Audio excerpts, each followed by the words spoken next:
You guys probably noticed that I have on a Dad of the Year t-shirt tonight. And I had to wear it because our daughter, who is 19, getting ready to turn 20 years old, Bryn, got me this t-shirt. So it's official. I am the Dad of the Year for the United States of America. So I humbly accept this honor and I will wear the t-shirt that she got me for Father's Day today. So with that being said, you guys, super excited for tonight's fast track meeting on overcoming objections with class. We're going to have a ton of fun tonight. You're not going to want to miss a second. Let your teams know they're not going to want to miss a second. Tell them they want to jump on tonight. We're going to have a ton of fun and learn a lot at the same time, which is always, always super great. So with that being said, again, happy Father's Day to all the fathers out there. And thank you so much for jumping on tonight and taking time out of your Father's Day to be on the live Meet On session with me today. It's a unique night because, as you can tell, Trinity is not with me tonight. And there's a reason for that, though. And I want everybody to take note on this, mental note and maybe physical note for some of you. We were both scheduled to be back in Illinois at this point and being back in Illinois for 3 weeks. And what happened is we are in huge momentum here in Florida. So much momentum that we're running around like chickens because it's go now, go now, go now. We're just all over the place. And so I told Trinity, I said, I can't go. Like one of us can't go. One of us needs to stay here and the other one needs to go to Chicago and fly in later. And so that's what we chose to do. So I stayed behind, of course, took one for the team, and I'm in Florida while Trinity is back home with family and hanging out with friends and showing the plan, though. She's still working for a lot of the team back in Illinois. We had a lot of go nows in Illinois as well, crushing things, making things happen. We're doing their next seminar coming up here on, I think it's June 23rd. In Matson, Illinois. So, but the point of the story is this: when you're in build mode and your business is in momentum, sometimes we have to make exchanges. We have to make sacrifices. We have to say, okay, what do I need to do to keep my foot on that gas pedal and ride the momentum? And it was a wise move for us, one of us, to stay behind and keep our foot on the gas pedal, and the other one go back to Chicago and do the meetings we had set up there and spend some time with family back in Illinois. These are the things that it takes, you guys, in order to hit another level with the company. But also what we're super excited about is taking more people with us as they're hitting new levels. And so these are things that we do, you guys. And you're exactly right, Dr. Cheryl. You have to divide and conquer and work together as a team. And that was most important. So I just want to share that with you guys. Trinity misses all of you guys, but unfortunately we can't do meet on sessions in tandem from different parts of the country or anything like that. You got to be in the same house, in the same room and all of that. And so you guys are in for a treat tonight because I have some special guests that are going to be with me tonight here in a moment after we go through some announcements and some recognition. But it's going to be an absolutely stellar evening. So here we go. First and foremost, just want to go through some announcements for the week. So let me show my PowerPoint here.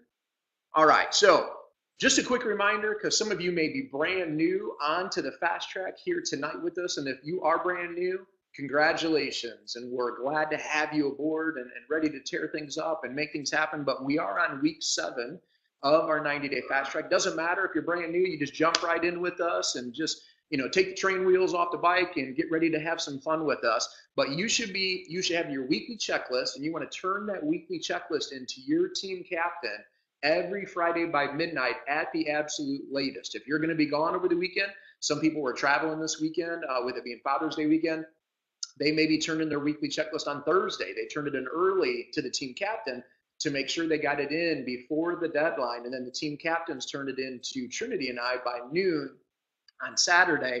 It's very important, you guys, that we hit these deadlines, so therefore we don't hold up the train as everybody's reporting numbers and then the team captains are turning it in. And so we just got to keep everything rolling.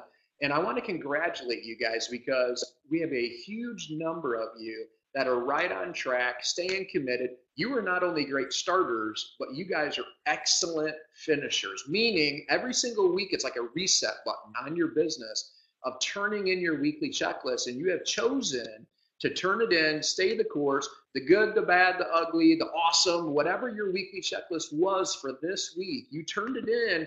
And those of you that may be getting a little off track, let's say, it is time to hit the reset button on your business and say, this is a brand new week, and week 7 is going to be a rocking week for me. And that's what's so great about the Unfranchise, you guys. Any one of us can hit the reset button and say, this is what I'm going to do moving forward.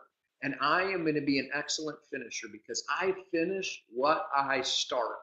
And that's a huge declaration each and every one of you should be saying to yourself on a daily, weekly, monthly, quarterly, annual basis, right? But it all starts with the daily and weekly routine, which is why we do the weekly checklist, and everybody stays on track with that. Also, and obviously, here's a little picture of the weekly checklist. And then also, this coming week, I just want to make sure everybody's aware of the action plan for week 7. And the action plan is, and by the way, the action plan is always posted under the File tab within the 90-Day Fast Track Facebook group. If you click the File tab and you go to week 7, you're going to see that the book we're reading is Rich Dad's Cash Flow Quadrant by Robert Kiyosaki. Video this week is You're Not Too Busy with Lauren Reidinger. It's an incredible YouTube video. Definitely going to want to watch that from start to finish. And then the audio of the week, Overcoming Common Objections, Fears and Doubts with director Kelly Whited. This is actually an audio that just was recorded off of the presentation Kelly did at the Southeast Regional Convention just like a month ago. So it's hot off the press. And my guarantee, you guys, is when you listen to this audio, you're going to pick up many golden nuggets within this audio. So definitely make sure you're listening to that off of your Unfranchised Media app. And then this week, we also have some bonus points this week. So on bonus points, we have 20 additional points for every health survey collected. And you must post to the 90-Day Fast Track Facebook group that you collected it and what the result was and how you're following up. And then also 20 additional points for every ticket sold to an upcoming local event, and post that success to the 90-Day Fast Track group. So all of this, you guys, is posted within, again, the Files tab of the 90-Day Fast Track group within on the Files tab. Okay, that's where you guys are going to find that. I am super, super excited for tonight's presentation. And the reason why I'm excited for it is because it's probably one of the top questions that get asked by us, by a lot of leaders, right? Is it's like, hey, I'm getting in a conversation with people, and when I'm in a conversation with them and they ask me a question, or, you know, they're kind of objecting to something, you know, how do I handle that? How do I work towards things to move in a positive manner versus this person trying to take me out from a negative perspective? See, and that's what we're going to be covering tonight. And we're going to have a ton of fun in this process. And I am super, super pumped and honored to have two of the top builders in all of our company with me here tonight. They are directors with the Unfranchised, which means they've earned in excess of $18,000 within a 4-week pay cycle. They are also members of the $1 Million Club with the company, which means they've earned in excess of $1 million in commissions with the company. But also they are some incredible, incredible trainers and Unfranchised owners, but most importantly for Trinity and I, they're also some of our best friends with the company. So without further ado, please help me in welcoming our guest trainers for tonight, Doug and Melanie Nelson. Woohoo! Oh, the crowd goes wild. Oh, wow! Yeah, go high five! Go high five! Woohoo! All right, we're excited. Man, we're excited. It is. Hey, everybody! Look at this, man. I am so excited because, you know, when my family leaves me, I have to go to my extended family and hang out with them. We felt sorry for you. Yeah, they felt bad for me, so they had to take me in a little bit. But we actually went out fishing this morning. Doug and I took his new boat on a maiden voyage. Maiden voyage. Yeah, everything went smooth. We didn't sink it. Well, what's up, Eric? Yeah. So anyways, we caught some fish. We did get nothing big, but that's kind of due to the captain. I caught a nice pompano. Yeah, for a pompano, it was really small. Actually, it was. I But don't it was hurt still your fun. feelings, but it was kind of small. But anyways, so as you can already tell, we are going to have a ton of fun tonight. With One of my favorite subjects. Yeah. It is one of my favorite subjects. It really, seriously. It is. Because I am dead on serious. It is one of my favorite subjects. It's one of the most misunderstood aspects of any business, any process of selling. And so I'm excited to kind of dive into it. I know you guys want to do some of the more how-tos. I'm going to take a few minutes to talk about psychology. Yeah. Because I think it's very important to understand if you're overcoming objections is to understand what they are and how they come to be. So if you want me to start with psychology, you guys want to dive in on some. I know you took like 8 days to create these beautiful PowerPoint slides and stuff you want to show. I don't have that many slides. Can you see us? You're right, Roger. The Nelsons crashed the system. All their fault. I didn't do anything. Oh my word. Okay, can you guys hear us and see us? Are we good? Oh, yippee! All right. Woo! Problem solvers. Woo! Problem solvers. Wow, that was like That was a little hurricane there for a Oh second. my gosh. Computer switching. Everything went black, like just done black. Like what just happened? It was the The black computer screen of death. actually like Yeah. Yeah. died. Yeah, the computer's dead. Hey. It's laying over there. It's Yeah. in the scrapyard. Yeah, we're gonna have to take out the shotgun. Yeah. Put that thing to rest. But anyways, this is what happens in business, guys. There's gonna be challenges, there's gonna be disruptions, there's gonna be things that happen, and that's what we do is we persevere. There's overcoming objections and there's overcoming obstacles. Yeah. Oh, And they're very similar, actually, in a that, lot of ways. We'll talk about that. that is. But you were it saying is. something. So yeah, all I wanted you guys to share really quick is because there may be some people that are tuned into this that may not. I mean, maybe they've heard of you guys, but they don't maybe know you So guys. what you're that- saying is that Yeah. I'm not as famous as I think I am. You're probably not. You're probably a legend in your own mind, maybe, Doug. But Melanie's pretty famous. But Yeah. Anyway. So Yeah. if you guys just take a couple minutes and just share a little background. on Okay. these guys. Well, when I grew up, I was a boy. I'm gonna keep this really brief because I really want to jump into this stuff. I found Market America. I was a business owner. I owned traditional businesses almost my entire life. Really, really worked hard. And I stumbled across, and I'm gonna say stumbled across because it's kind of how it happened. This Market America thing, and I looked at it, and it just made, from my business mind, it made so much sense.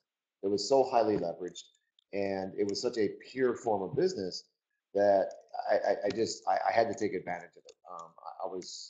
I wanted to leverage my time. I read, I heard you talking about, Robert Kiyosaki. I read They're his telling book. you to speak up. I read his Rich Dad Poor Dad book, and I was on the wrong side of the cash flow quadrant. Read that. I was on the wrong side, and I wanted to get on the right side, and I was looking for something, so I was open to it. And took advantage of it, and the rest is history. I mean, Market America has allowed us to create financial freedom, which has allowed me to pursue other things I love, speaking and training internationally, and authoring a book, and going to author another book, and so that's kind of the Reader's Digest version of it. It wasn't a road that didn't have any potholes. It's not like it was. But it's business, and business is business. And so there's obstacles to overcome, there's objections to overcome, there's things to deal with, and here we are now, enjoying the lifestyle that we have intentionally created, over the last, myself, for the last 18 years. And I know your story is very similar. You're traditional business. Yep, in business prior, and just looked at this thing and went, this makes way too much sense. It solves all the problems that I experienced being a traditional business owner. It solved all the problems that I experienced being in multi-level marketing. Both I was highly successful in. But Market America took all the problems in franchising, in traditional business, in multi-level marketing, took all those problems and took them out and created this hybrid model. So I remember thinking, my goodness, this just makes so much sense. And I was like a dog with a bone. And I made a lot of mistakes in the beginning, a lot, but I just forged forward. Even though, I kind of created a bit of a path of destruction in my wake initially, it was worth it. So sometimes I think the biggest mistake we make is like sticking our toe in and saying, oh, somebody said no, or it didn't work, or I didn't sell the product. Oh, I better learn more, or I better get better, or whatever. And that can be the slow and painful way. And although I made a lot of mistakes, I made them really, really quick. I made a lot of them, and I made them really quick. Within the first 3 to 6 months, like I said, big path of destruction, and learned a lot, and just created a ton of success after that. So it's still a path of learning and growing. Every time I build a team, a new team, it's like a whole new set of learning and growing and skills, and it's just amazing. It's so rewarding and fulfilling and amazing. And all the crappy things about being in business or in multi-level marketing don't exist here. So it truly is one of the most powerful leverage models to offer people. We have a true solution, and that was my reason why when I first saw it. Being successful already, it wasn't that I needed to make money or that I needed these things like pay the bills, or I didn't have those issues. I had a real desire to help people achieve success like I had achieved in other things. And this was just a way better way to do it. So How long did it, so one of the questions already really quick was, how long did it take you to jump on board? Because in the beginning you were a little bit skeptical. I was very skeptical. 2 years. Yeah. 2 years. Yeah, I didn't want to look at this. I thought the products were way too inexpensive to be any good. Like they were way too cheap to be any good. Doug would say, "Oh, there's Because of the price point they were too because the cheap. price point, Right. the price point." So I'm Yeah. like, these can't be any good, Right. right? And so I'm used to spending big bucks on really good quality, and these are way too affordable to be good quality. And I remember throwing away the Powerline magazine or the UFO magazine and throwing it in the recycle bin. I just had no interest. And finally, one month when it came in with the auto ship, I looked at and I saw all these pages of people who had just hit a new income level. And I'm like, wait a second, you don't see that in other companies at all. New people making money. Usually it's just like the top people who've been there forever and only they are making money and they're inspiring a bunch of hope down at the bottom, and it's just a big, yeah, it's, what. Anyway, this was incredible. And I called my husband up thinking like, I don't even think we were married then yet. I call him up, I'm like, Cohabitating. We're married. That was a trial run, basically. I'm like, what? There's value in that. Why aren't we doing this? This is amazing. And I know I remember being at a UBP and I remember attending a basic 5 and I wasn't even open then. I was sitting in the back of the room like, what? Yeah. Just really. And so even if it's not your spouse who's skeptical, even if you have a prospect or a potential customer who's skeptical, I think too often the emotional roller coaster goes up and down, and we tend to just be like, oh, we're just gonna break ties with this person, and they don't support me, and blah, blah, blah, and we just get all emotional, and we can get we can kind of burn bridges. And so I'm saying, take a deep breath, calm down, do what my husband did, and not push it, but let that person kind of come around, be gentle, let it be their idea, by just gentle follow-up. Create some checks. It's called like create some checks. Professional, persistent follow-up. And I've done that, and people come around. They do. They come around. They come around either to the products, or they come around to the business, or they come around to supporting you at least. And so there's no need to go on the emotional roller coaster or get into the boxing ring and defend Market America and your position and get all like, don't get me wrong, you need to be scrappy for your goals, but you don't need to be scrappy with other people. Oh, that's great. I love it. Love it. So you wanted to jump onto the psychology part of it. Well, I think it's important. And, and the microphone is up there instead of. I know. Yeah. So that's why everybody's saying speak up. That's why. So I'll yell. What is an objection? I mean, that's the thing that we have to get clear, because everybody's idea of objections is different. Mm-hmm. Sometimes it's resistance. And sometimes it's a reasonable question that needs to be addressed. And I think it's important that we understand that they're very different. Although a lot of times they sound the same, a lot of times they're the same words said differently. So we have to, kind of, what is an objection? Look, an objection is a question in someone's mind that needs to be answered to move forward. That to me is an objection. Resistance is something different. Resistance is a negative attitude towards what you're doing, and that's a different thing to deal with. That's what I was dealing with her, was resistance, not objections. She didn't have a legitimate objection because she didn't know enough to have an objection. Right. She didn't know enough to even know what kind of questions she needed to have answered. Right. So what I was getting from her was not an objection. That was resistance. And the thing about resistance is very simple. The more you push, the more they resist. Right. Just like anytime you push, automatically somebody's going to push back.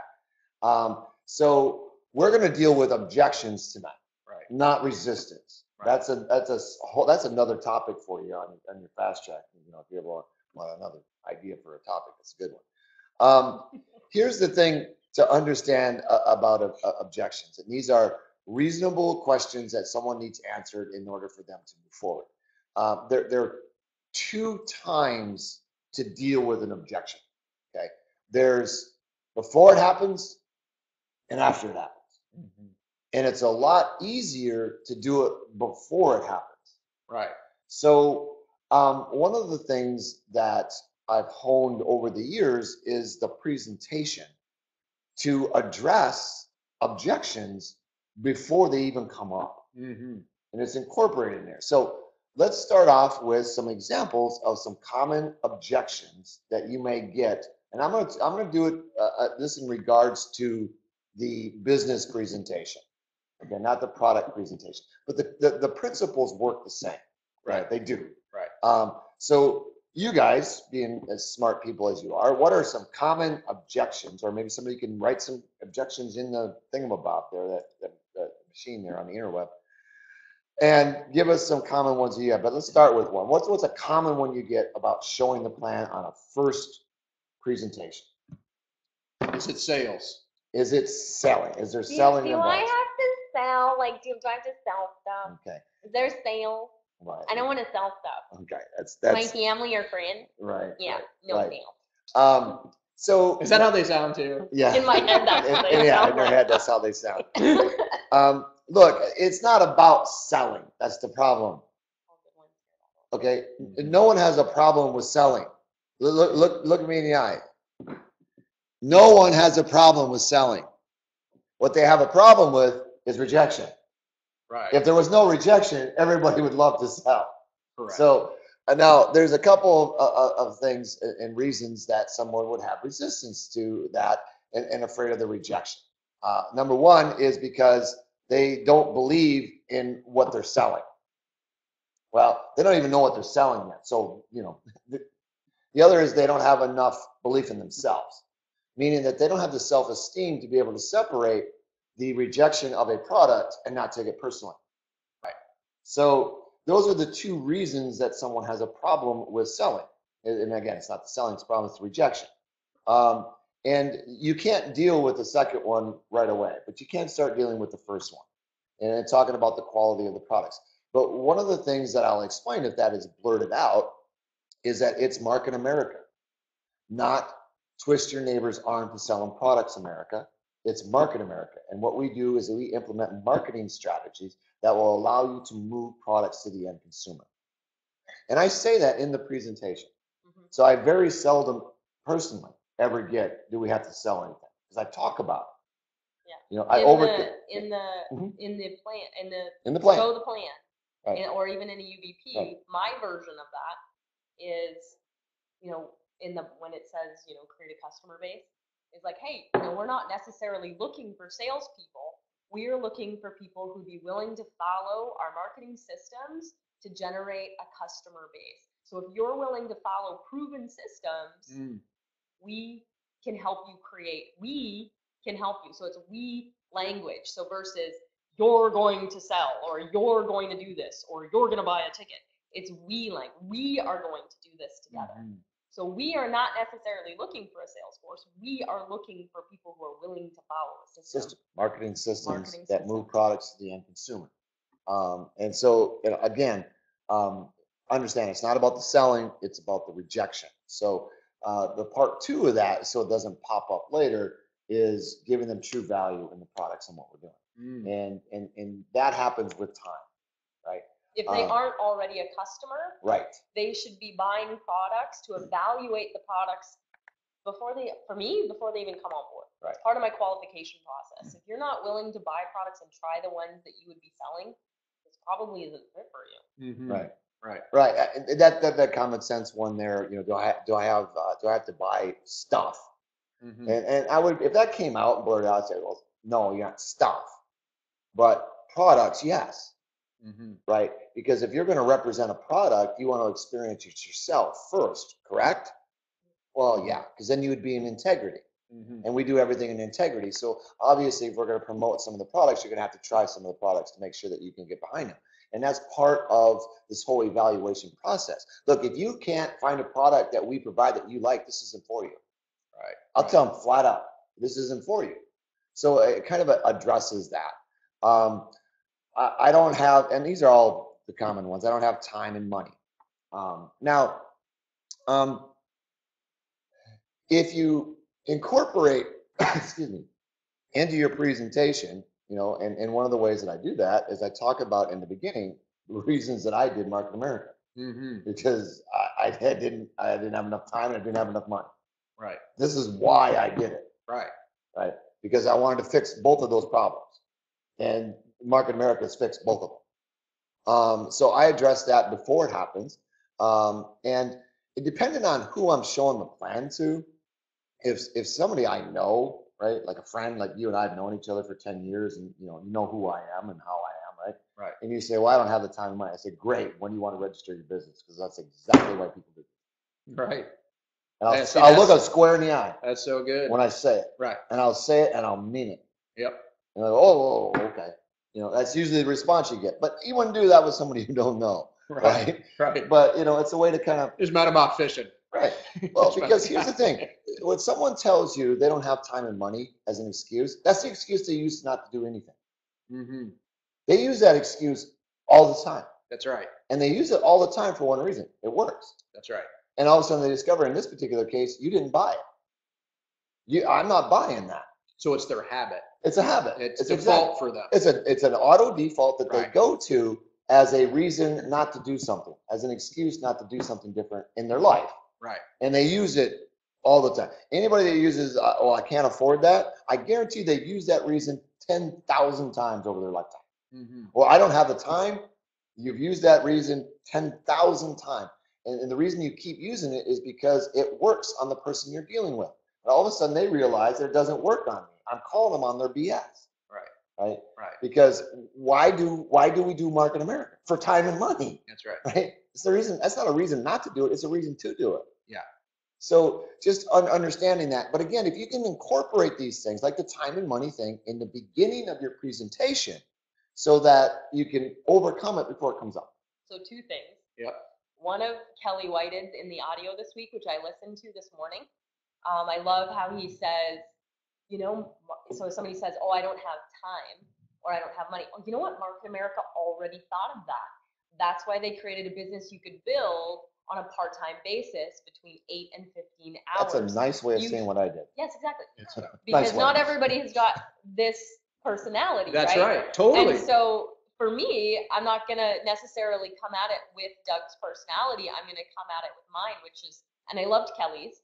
I loved Kelly's of like, hey, Market America already thought of that. That's why they created a system on a part-time basis, 8 to 15 hours a week. In fact, sometimes I'm fitting it in the 5 minutes I have here and the 5 minutes I have there. If you scroll through Facebook, think how many times you scroll through Facebook on a day. That's all you need to build this business, truly. It's incredible. And so the other thing that I'll do besides Market America's systems that I edify is do what you guys learned last week, I believe, with Trinity, as that's the 3-way call. You put them on the phone with somebody who's already overcome that objection. So I was on a 3-way call And she said, time, and I have this and I have that. And I pointed out very nicely. I said, well, gosh, Lori is on fire, and she just had a new baby. And she's already got a couple kids, and a husband, and careers, and it's just like she's got a brand new baby. Do you know how many times people just check out of life when they have a baby? Mm-hmm. And she's more committed than ever, and she's making it work in the 5 minutes here and the 5 minutes there, and she's utilizing her resources and her tools. And Lori, I mean, so I just used somebody as an example of what, when something's really important to you, you prioritize it, right? So the other way to get around that is why they would want to prioritize. And that's where you start asking questions and finding out what's important to them, right? So Doug, you share your why, right? This is why I'm doing the business. And I love that slide in the business plan that says why business, says additional income, time freedom, et cetera, et cetera, et cetera.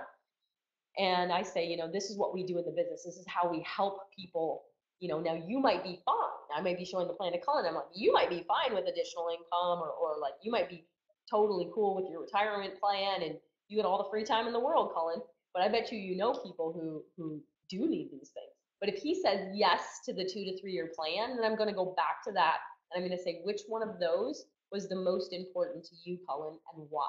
Mm-hmm. Once I find out what's important to Cullen, then I can utilize that when he says, well, I don't have time. It's like, well, if what you're currently doing right now, is it going to get you here where you said you want to be?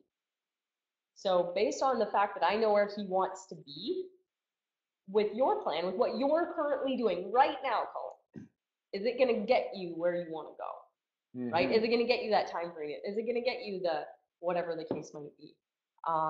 And so you're kind of, it's not like you're using the information they gave you earlier on them, but you are. You are. Well, You use it. You're gathering information, and information is how you overcome an objection. That's right. Mhm. It's That's the right. only way that you can overcome an objection once it's out there, is with information. And whether you do it before or after the objection happens, you're still using information to overcome it. That's right. See, but the thing that to understand is that these objections that you're getting, I'm not talking about resistance, I'm talking about objections, legitimate objections. They are the stepping stone of the evaluation process. That's right. You can't get through the process without going onto the stepping stones, which are the objections. Mm-hmm. So again, there's only 3: time, money, and what's the third one? Oh, there's a few. Sales. Time, money. No. They all, it's all time, money, or selling, right? Yeah, those are the 3. Everything else fits under one of those 3 categories. So information is what's going to overcome. You got to decide when you want to give that information, before or after the objection happens. I prefer before. Mm-hmm. I do, because as you start knocking down some of the objections that they've had, you can feel their energy shift. Mm-hmm. You can feel them starting to go, okay. You can see some light bulbs coming on. Mm-hmm. And before they're dug in on their standard old objection, you've actually addressed it. Now, I want to move on a little bit to another key point, and I think you guys are going to have some good input on this. How many guys out there, type in if this is true for you. How many of you seem to get the same sort of objection over and over again? Anybody have that happen? Oh, it's a pyramid. Okay, that's another good one. Let me give an example of. Okay, anybody else? We got one. Really? The rest of you don't get any objections? Serious? Give me some stuff. Give me something to work with here. Help me. Work with me. Hey, while they're typing, yeah, while you're doing that, so this week I got a referral from somebody. Mm-hmm. I called the person. We actually met on Zoom. And when I met with the person, I just straight up asked them, you guys, I said, hey, so I would love to get to know you better. I'm sure you're wanting to get to know me better. What I would love to do is just ask you a couple of questions just to find out where you're at in your life journey and what's going on. And then I can share a little about what I have going on, and we can see if we can help each other out. This is something that it's very casual, like let's, business, like how, what are we doing here? And he literally went down a list of things that he had going on. And I'm taking notes, you guys. And then, like Doug and Melanie have both shared here, is I took that information and I inserted that into my 2-minute commercial. around my dad and dark to dark and missing my games and all this stuff. So it's still my 2-minute commercial, but I made a couple of tweaks to it that I knew would fit his hot buttons of what he's looking for, to where, of course, then we move forward in the conversation. And I think that's what we're really going after here. And that takes practice, by the way. All right. It takes practice. But we get into the appointments, and that was one, like this past week, we had Colton and Michaela in town, and Colton was sharing how he totally tobaccoed the plan and this and that. But it turned out awesome. And the guy was interested. And I'm saying to myself, if only people knew that if they were really getting in front of enough people to find the right people, and they had some success stories, all of us had some that we thought, man, that was awesome. And I overcame those objections and I rocked it and this and that. And the person wasn't there for the follow-up. They weren't interested. And then you had one where it's like, oh man, I was kind of off my game tonight. That wasn't very good. And then we go for the follow-up and they were there, they were stoked, and they want to move forward. And it's like, how can this be? I don't understand. That doesn't make logical sense. No, don't, because this isn't logical. A lot of this stuff is subconscious. Right. Which brings me to my next point, and it's the reason I asked. And thank you guys. I'm a little bit impatient. I didn't give you time to type in, but I got a bunch of stuff here now. A bunch of stuff to work with. Here's the thing, and this is going to be just a tad bit uncomfortable. Okay. The objection that you're getting on a regular basis, the reason you're getting on a regular basis is because you're bringing it to the table with you. Mm-hmm. It's your objection. That's right. And subconsciously, you are bringing it to the table, and you are. It's an objection that you haven't overcome about Market America yet, and that's why you keep getting. Or if you keep getting, is this Amway? It's because a part of you thinks this is like Amway. Yeah, exactly. If you think, well, you keep getting the objection the products are too expensive, it's because you think the products are too expensive. Yeah. And maybe not all of them, but maybe a couple, and then your mind is stuck on the dot. But you brought it with you, and the way that you're presenting it, the way that you're conducting yourself, and the way that you're speaking, you're giving it to them. You're handing it to them, and they're just reflecting it back to you. And it's something that you're doing that you're going to have to overcome first. So whatever objection you're getting the most of, I would start working on you overcoming that objection. Right. Because that's the one you're bringing to the table with you all the time. It's that subconscious way of being. Look, it's like people ask me all the time about what people say it's an MLM or it's like Amazon. I get that all the time. I go, I don't ever get that. Right. I don't ever get it. I never get that one. Right. Because I know the difference. Because I've studied it. I've done the homework. And looked at them and know people that have done multi-level and are in multi-level marketing and what that's all about. And I know what this is all about. And so that's not an objection that I have at all, right? I understand they're completely different. But that's the thing to understand is that whatever you get on a regular basis is something that you're bringing to the table in some way or another, subconsciously, or in the way that you're presenting, you're getting that particular objection over and over and over and over and over. So essentially, it's just a nice mirror. Yeah, it's all it is. And what that allows you to do is call up your business mentor, whether it's upline or downline or crossline, it doesn't really matter, but you call up your business mentor or somebody you respect and you go, hey, this is what I'm getting all the time, which could potentially mean I'm bringing it to the table. So obviously I need to reconcile within myself. And obviously I don't have the information I need to have reconciled that within myself. So what do you know about this? And how can I research this? Or what do I need to know to be able to fix this in me so I can no longer bring it to the table? So what we're giving energy to is really expanding. Is essentially what's happening. And it seems so simple, but again, until we're made aware, then we think like, all right, well, it's them. But yet then we're made aware that we're bringing something to the table as well. And in some cases, it can be them as well. Oh, yeah. Obviously. Doug's just talking about But like if you're all always getting the same one, That's right? That's right. But obviously, a lot of times when people say no to this, it has more to do with them. It has nothing to do with you or the business model. It has to do with their concerns, their doubts, their fears. And that's why the theme of tonight is really like, as much as possible, put those points within your presentation.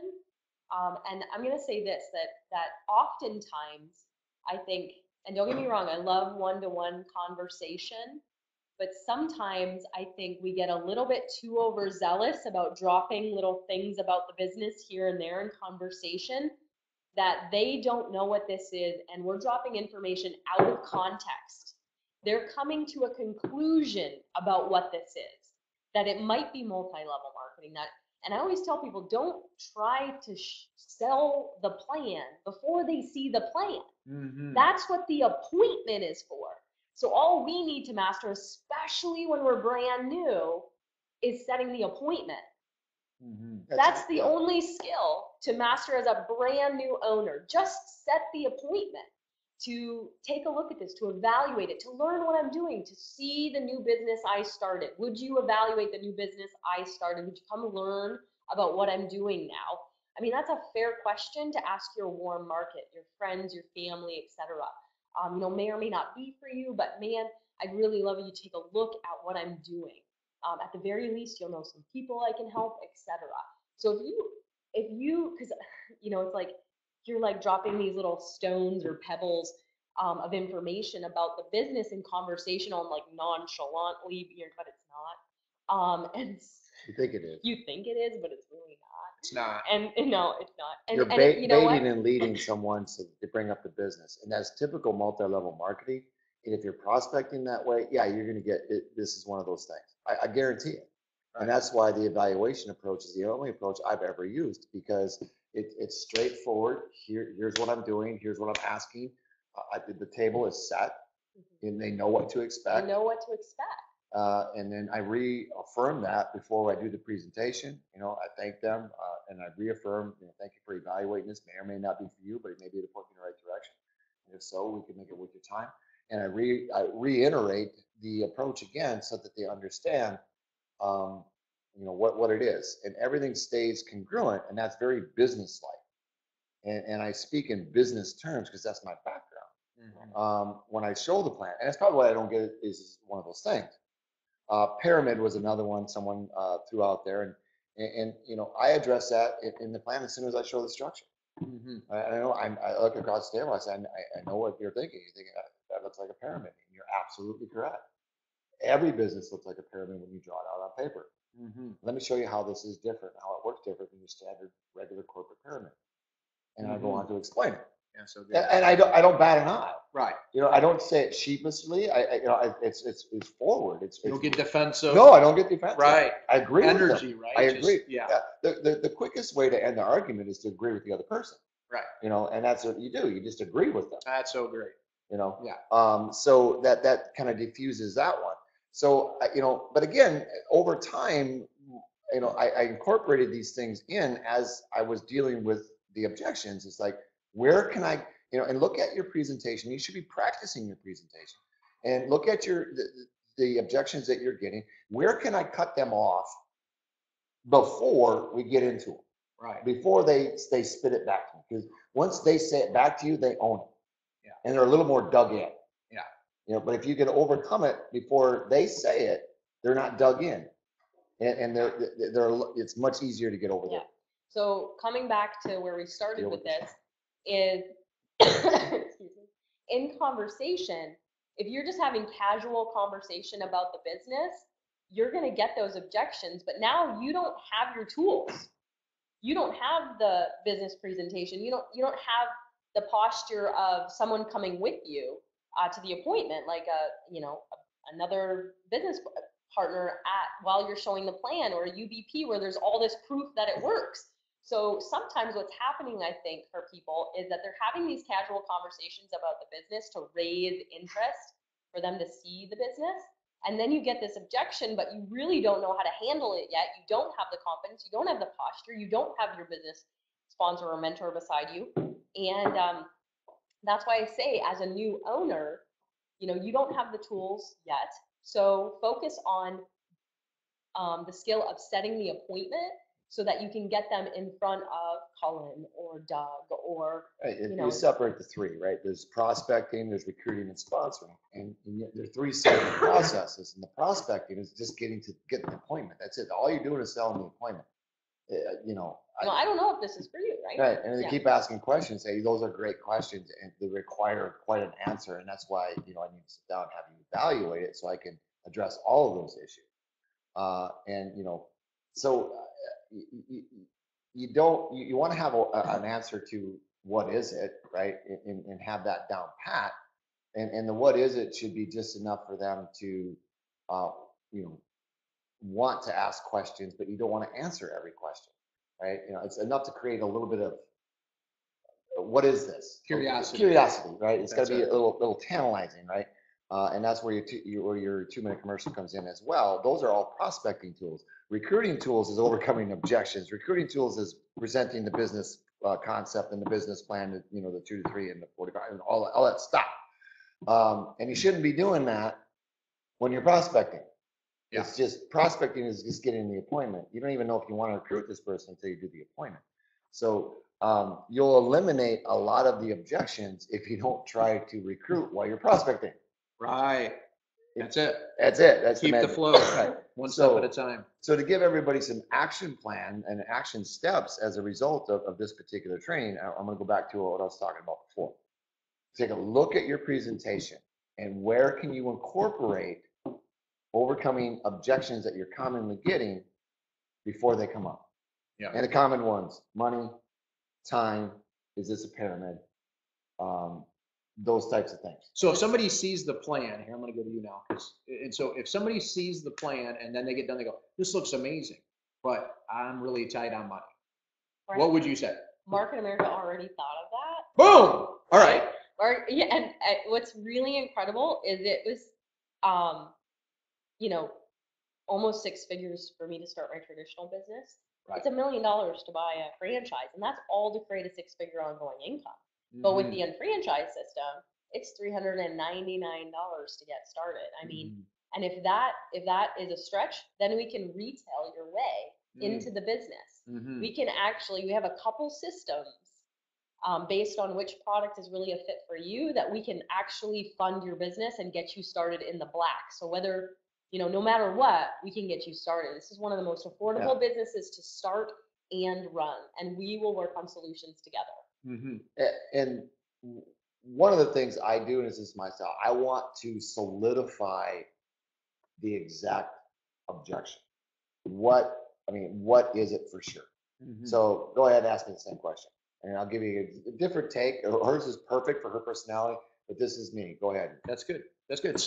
So Doug, this looks awesome, but I mean, it's kind of hard for me to tell you this, but I really don't have the extra funds right now. I'm actually having some life challenges right now. Okay. Hey, I can appreciate that. Yeah. But let me ask you, if it wasn't for that money, would there be anything else preventing you from moving forward? No. So that's really the only problem. That's it. Okay. That's it. And if we could overcome that problem working together, would you be open to that? I would be open. Okay. So let me show you how we can do that. Awesome. So I want to solidify the objection. And what I'm making sure is that it's an objection, not resistance. That's right. That's right. So in the sales process, it's qualifying the objection. That's right. I'm making sure that it's real, right? And that you're not just dealing with an excuse. So great. That's it. Now, what about, so let's go to another one. We're going to rapid fire in a couple of these because I know people we gave the 30,000 foot view, but now some specific ones just so people have some stuff to chew on to have fun with it. But so, all right, Melanie. So, all right.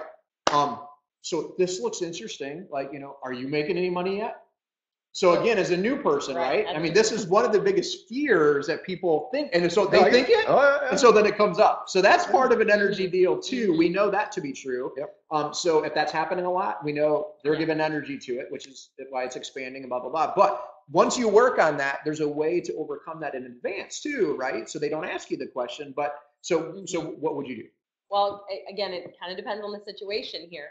If you're brand new and you've sold a product, you can say, yes, I'm making money. That's right. Because you've earned retail profit. And you can use the fact you're brand new as a plus. That's right. Look, I started 2 weeks ago and I'm already in the black. Yeah. And so we earn retail profit and cash back, right? So I've made that and I'm working my way towards commissions. So just be honest, right? And be proud that you have sold product, you've earned cash back, and you're working towards commissions. Now, this is where I feel like it really becomes something that comes up for people when they've been in the business a long time and maybe they sat on the bag of gold for a while and they put the business on the back burner for a while and now they're back and committed and building. And you're like, oh been in for a few years and I'm just, so it's this kind of like thing for them to reconcile within themselves. But it's, again, chances are you've earned retail profit and you've earned cash back. So of course you can say with confidence. And again, if you're brand new, you can also say, and my business partner, who I'm going to introduce you to if you haven't, or let me get them on the phone. Oh my gosh, my business partner needs to meet you, right? You know what I'm saying? And like just dial them up, right? So you can always say you're working with people who are highly successful. This is where power profile videos comes in. This is where third-party credibility. If someone needs that proof, then provide it. Because again, this is like, we're just overcoming an objection that they need to see success. And if, maybe your success isn't enough, make sure you introduce them and give them proof. That's another reason why we sell tickets.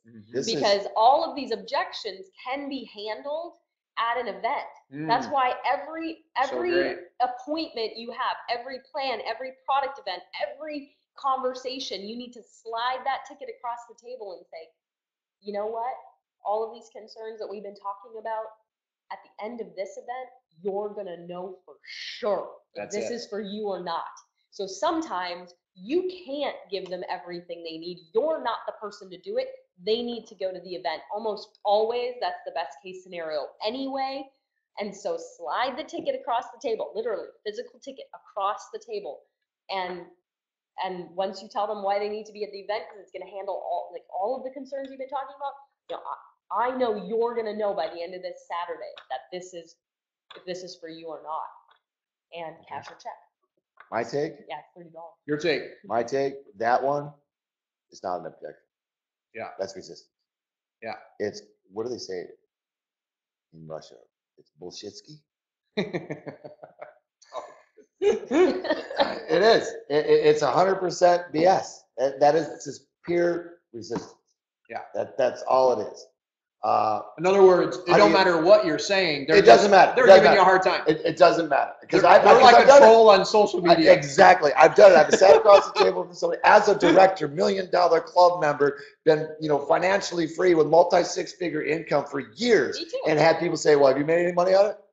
Yes, I have. I've made millions of dollars at it. Well, that's good for you, but I don't think I could do it. It's 100% BS every time. And a brand new person right next to me showing the plan, looks across at his friends, says, well, call me when you're making money. That's resistance. And my response to that is, well, when he's making money, he ain't going to need you. So right. He ain't going to be calling you. Right. He's going to be calling more positive people is what I was thinking. So it's one of those things where, the posture comes into play, and you might try it. I double dog dare you to try quantifying and probing this particular objection to find out if it's real or not. And I guarantee you it's not. Yeah. So go ahead, flip that at me, and this is how we would qualify it. Go ahead. Which one are we doing? Money, when you're making Have you made any money? Have you made any money? Yeah. I try to stay on track. So, which one are we on? So if I said yes, would that make a difference? Maybe. I already know it's BS. That's right. Yeah, because they couldn't even say yes. They couldn't even say yes. And then we wasn't pretending. That's what they would say, though. They'd be like, well, maybe. Because they don't want to say yes. Yeah, and they don't want to say no. Because it's not an objection. It's not real. It's not real. It's somebody just being a bit of a...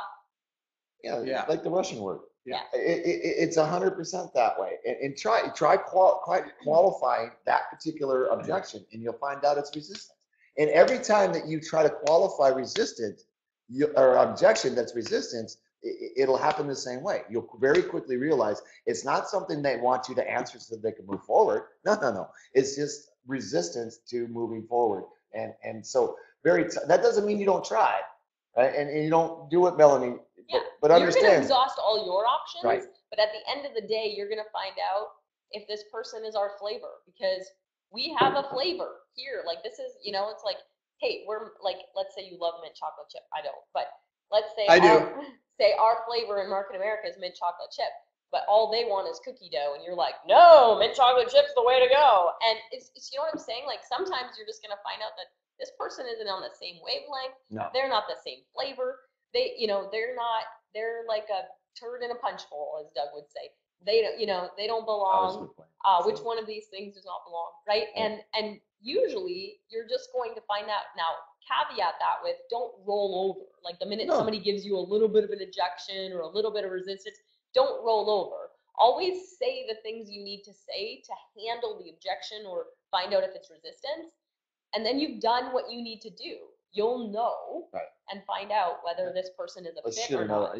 You guys liking this stuff? You want to do a couple more? Oh, they're loving it. They're loving Are it. they So bored? this one's pretty similar too. So Melanie, so on this one, if someone, because these kind of tie in together, but somebody says, hey, I need to check my schedule, or For what? so you're trying to book a follow-up. Oh, You're trying to get booking them to a come to a follow-up. UVP, and they say, hey, I got to check my schedule, or they say, I got to check with my spouse. They're kind of the similar thing, but like, okay, so go on those. Okay.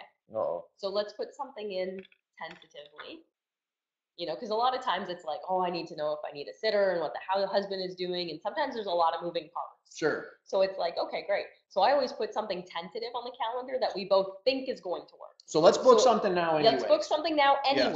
Yes. And if we need to change it, great. If we don't, great. But let's put it on the calendar based on what we think is going to work for both of us. Okay. Is that fair enough? Because it's part of our system to success. That's right. Right? So it's fair enough, great. So then we're doing that. We're booking a tentative appointment. And then it's better to leave. You can do everything wrong in an appointment, but always book the follow-up, right? Always. And it's like, check with the spouse, fantastic. Most of the time in my approach, if I know they're married or I know they have the kind of relationship where it's, they work together and significant other. Yeah, and they make significant decisions together. Right. Then I'm going to invite and make sure that when I show the plan, that they're both there. That's right. So I'm always like, hey, let's book a time. This is so important to me, Colin, that I'd rather book a time when you and Trinity can be together to see this. Yes. So why don't we make that a priority when we schedule this appointment? Right on. Okay, so that I make sure if I know the couple and I know that's how they kind of work, or I want to avoid that objection, that's how I'm going to do it. Yeah. Now, if it comes up after, then it's like, great, let's book an appointment, because I don't want you to go home and try to explain this to Trinity. Because can you reiterate everything I just shared with you? I can. Well, I know you can. No, obviously I can't. The new person is like, could you reiterate this plan, this presentation that I just shared with you? Can you tell your spouse? No, you can't, right? So they say no, and they say, so please don't go home and try to. Right. I said, let's get back together. Let's book a time when I know that you and your wife can get together, and we're going to do this together. So that she gets all the information you just got. That's right. And I think that puts her in a position to make the best decisions with you. Yeah. And you kind of can set it up too, if they're going home to the spouse, it's like, odds are your spouse is going to say, what are you doing? And so if you set it up that way, then when the spouse does that, you're brilliant. Like, wow, you're pretty sharp. Like, yeah, she even said that that's what you were going to say. And, it's just like, yeah, that's why she's saying she wants to come meet with the two of us. See? So what is it going to cost us, other than the rest of our life and financial freedom, to not get more information and meet with, the two of them, right? So same to you. Okay. Same to you. So it's just like, hey, okay, Doug, you want to book a follow-up call? Well, Yep, let me look at my calendar. Okay. I have to check my calendar first. Okay, go ahead. Everybody's got their freaking calendar with them. Don't give me that crap anymore. It's right there. Check it. Yeah, why don't you? Yeah. And what I would do, honestly, I grab my phone. I say, I'll check mine too. Yeah. I'm holding my phone. I'm checking my calendar. Right? And they're probably going to check your calendar. Now, this one you have to quantify and qualify. Is this resistance or is this an objection? And so if that doesn't work, and they kind of give you a goofy look, I say, look, I got Thursday at 4 a.m. If you got a better time, why don't we go ahead and see if you got a better time than Thursday at 4 a.m. So, anyways, in the spirit of handling this objection before it comes, you could, and that was the whole time you're doing this. That's what I was thinking. This is one that handled before it happens. Okay. So how Before would you do that? Before it happens, well, if you know the person, you know the spouse, right? You're going to bring it up to them right at the end of it. I say, this is a lot of information, and if you understand it the first time, you're the smartest person I've ever met in my life. You need to see this again. And I know you probably want your husband to see it as well. That would only make sense. So set up a time where we can all get together, and I can show it to him, and then he can, help you in this evaluation process. Yeah, sounds great. Sounds great. So I got Thursday or Friday. Which works better for you? Thursday. Thursday, fantastic. Let's book it. So that's the other way. I'm not done yet. Once I got it booked, then I knew this was going to be incredible tonight. See? Once I got it booked, then I'm going to tell her or him what she's in or he's in for. Right, exactly. I'm going to do it right after I book the appointment. Now, look, Exactly. I know what's going to happen, right? I'm mildly psychic. It's not a severe infliction. It's mild. Here's what's going to happen. You're going to come home. Your husband or your spouse is going to want to know. You're going to try to explain it to him. And let's be honest, you can't even explain it. I mean, you don't even fully understand it. So I'm going to ask you to not try to explain it and just explain to your significant other. We set up a time where we can both get the information at the same time, get our questions answered at the same time. Yeah. So it's more efficient that way, actually. Right. And I would explain it to him because he's going to have questions or she's going to have questions, and then you're going to relay those back to me, and then I'm going to give you the answer, and you're going to replay it, and we're just going to eliminate that whole process. So the other thing don't that touch me like that because that's condescending. well, it's This just means to be that's quiet. my like exactly. Yeah, it's I want to speak. Yeah, go ahead. Do we I'm need- done now. I'm done now. You know what's so funny here? Let me interject for a moment. So what's so funny is you guys, listen, the reason the two of these guys are rattling it off the tip of their tongue is like, I've heard them say these things for years. And maybe there's been some things that they've added in or tweaked in over the years. But like going back like a long time, like what Doug is rattling off, he's been saying that for years, right? So in the end, you say, well, how do I say it like that? Well, it's called practice. I mean, that's the bottom line. Yeah. We're giving you guys ideas of how to handle things, but you don't get great at having it rattle off and have fun with it and kind of, smile at people. Don't let them get under your skin. Don't get defensive. That all takes practice. Yeah. All right. And that's really the deal here. Yeah. And that's why I said in my story, I created a very fast and furious path of destruction when I first started so that I could learn. And the only way to learn as an entrepreneur is to do. In all business, it's doing. And it's not reading and textbooks, and that's not how you learn as an entrepreneur. And so when it comes to scheduling, one of the things that I see often people do is they don't come to an appointment prepared with a couple preset times that they know they can meet back up with their prospect. Okay, so they're doing the like, okay, well let me check my calendar, and then now you guys are in a big story about how busy each of you are and what you've all got going on in your calendar, and like, and then you're spending like a half an hour talking because everybody likes to talk about how busy they are. So you need to come to the appointment like Doug said. Yeah, with Doug. Doug said which works better? Which works better for you, Thursday or Friday? And that is something that I have always taught and systemized, because it's like, what do you have coming up in the next day to 72 hours? Give them the first 2 times you have in the next day to 72 hours to get back together, have a couple backups for a little further. But ideally, if you want to build this with any sense of urgency and actually earn 6 figures in your lifetime residually, hit the $1 Million Club, have something to will to your children, if that's in the goal statement, then you need to be getting together with people, within a few days. This is the 2 to 3 year plan. This is 2 to 3 appointments a week. So in my qualification process, that's what I want them to experience. Is a couple appointments a week.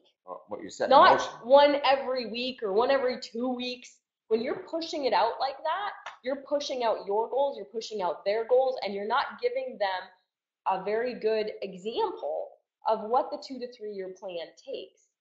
So and the bottom line is this: anything after 3 days, your chances of actually having a follow-up appointment drop by 50%. Well, and it drops 10% every day after that. That's right. The thermometer, the excitement thermometer is the highest. This is what Trinity taught at our regional. The excitement thermometer is the highest when they first come off the first appointment. It goes down every day thereafter. So you need to get with them as soon as possible. 24, 48 hours. And if you absolutely can't, you're getting on a 3-way call. You're sending them YouTube videos from Market America's channel on your phone. You're texting them, right? This is all stuff that you can, because the longer they go, the more objections they're going to come up with.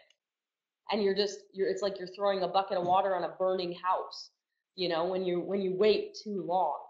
Right, and they forgot what they saw, and then all the fears come up, and you're racing against the clock. I mean, you got to get them to believe before their fears kick in, and the longer in between appointments, the less likely that's ever. Yeah.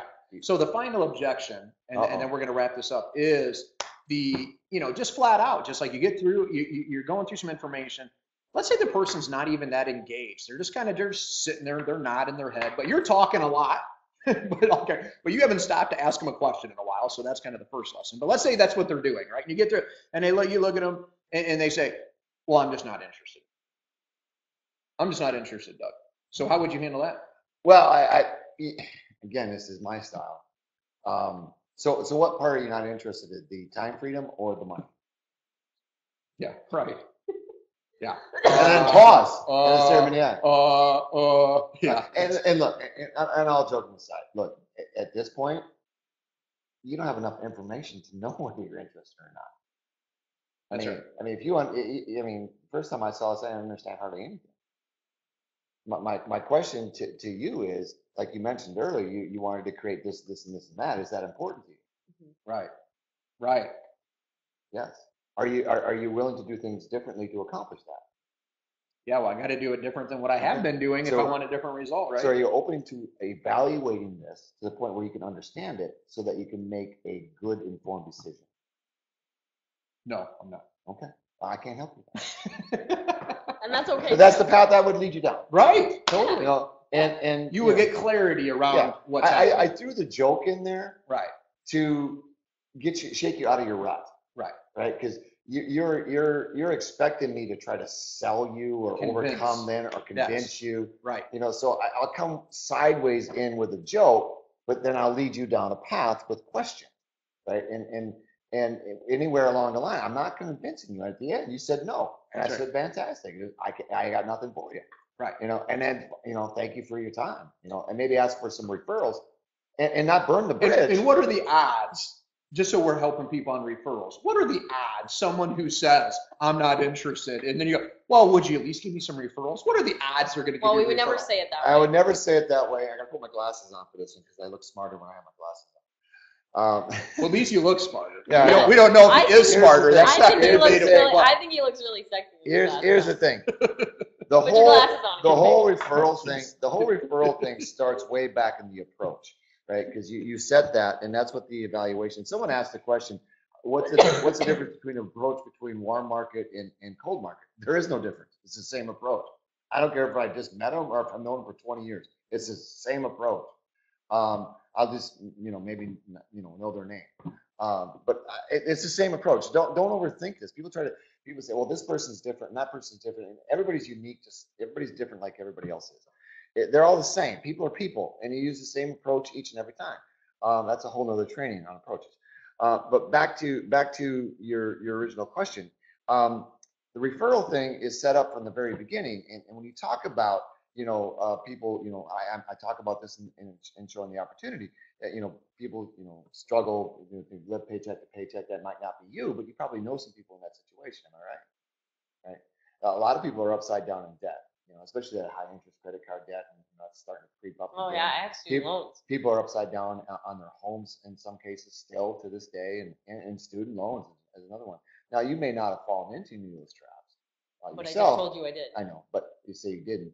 You might not have fallen into any of those traps yourself personally, but you probably know people that have fallen into those traps. Am I right? Mm-hmm. And let's be honest, some people. So even if they had, but they didn't want to disclose that, that's why Doug is wording it that way. So he kind of lets them off the hook, but mentally they're thinking, no, that I'm going indirectly. That's it, right. But every time I say that might not be you, but you probably know people that are in that situation, names are coming into their heads. Yeah. So great. Am I right? Correct. I'm getting agreement. Yeah, you want the nod. So they're saying, I know people in that situation. Same with the with the product slides. Same with the product slides. Same with the product slides. You probably know Solano, like motive slides. But let's stay with this theme here. But you're thinking getting them to think of people. And then we're talking about referrals at the end.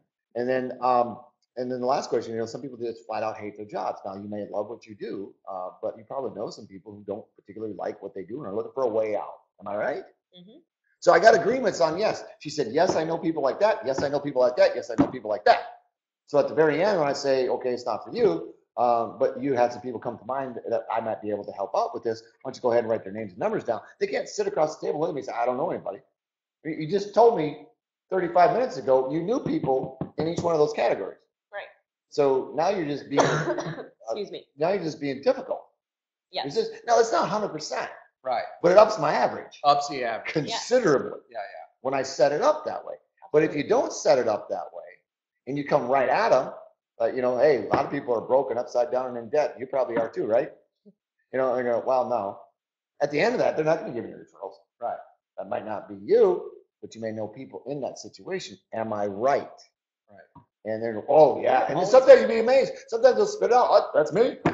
Yeah. And so they're, oh, my mother, my brother, my blah, blah, blah, blah, blah. And you'd be amazed at what happens when you go indirectly instead of going directly at them. What'll happen at the end. So that ups the chances, even if they aren't interested. And as far as referrals, somebody who's a professional who's built like your dentist and your chiropractor and your lawyer and the person who's built a practice or a clientele, those people are they're far more likely to offer referrals because they understand that's how business is built.